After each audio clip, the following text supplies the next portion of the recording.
మా తమ్ముడు 349కి unlimited non veg buffet అంటే వచ్చేసాను. ఇది వచ్చేసి బటర్హల్లి సిగ్నల్ నుంచి 300 మీటర్స్ దూరంలో ఉన్న క్యాపిటల్ కిచెన్. ఇక్కడికి వచ్చాక తెలిసిందేమరా అంటే ఈ non veg buffet only afternoon times అనమాట. 12 to 4 వరకే.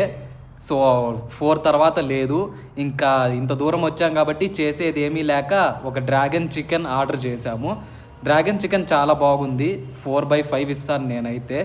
తరువాత ఒక బిర్యానీ ఆర్డర్ చేశాము. బిర్యానీ అయితే అస్సలు బాగలేదు. ఫ్రై పీస్ బిర్యానీ అడిగాము. ఫ్రై పీస్ బిర్యానీ అడిగితే ఏదో రా చికెన్ ఏదో వేసి చేసి తెచ్చాడు. బిర్యానీ అయితే డిజాస్టరు. 1/5 అయితే నేను ఇస్తాను. సో నెక్స్ట్ టైం ఆఫ్టర్నూన్ సెక్షన్లో ఎప్పుడైనా వచ్చి వీళ్ళు అన్లిమిటెడ్ బఫెట్ సిస్టమ్ ట్రై చేయాలి. Let's see.